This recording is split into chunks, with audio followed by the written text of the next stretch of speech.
नमस्कार, प्रणाम। मैं हूँ सिंगर गायत्री यादव।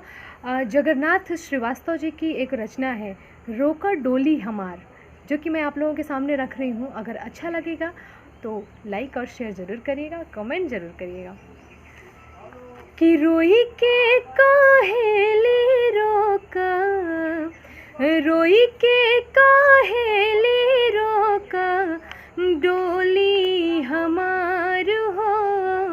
माई बाबूजी छूट गईले, छूटले दुआर हो। माई बाबूजी छूट गईले, रोई के काहेली रोका, डोली हमार हो। माई बाबूजी छूट गईले, छूटले दुआर हो। माई बाबूजी छूट गईले, कितना कठिन माई कैलू तू करे जवा। खेती बाड़ी बेच के तू दिहलू दहेजवा। कितना कठिन माई कैलू तू करे जवा।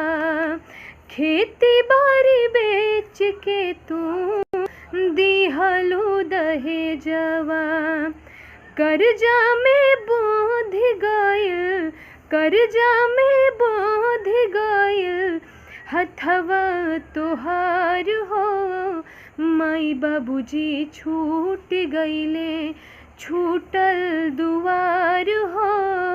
माई बाबूजी छूट गईले, तोहरे कोखिया से काहे लिहनी जनमवा। तोहरे कोखिया से काहे लिहली जनमवा। हमके त्याग दिहलू कवने करनवा। हमके त्याग दिहलू कवने करनवा।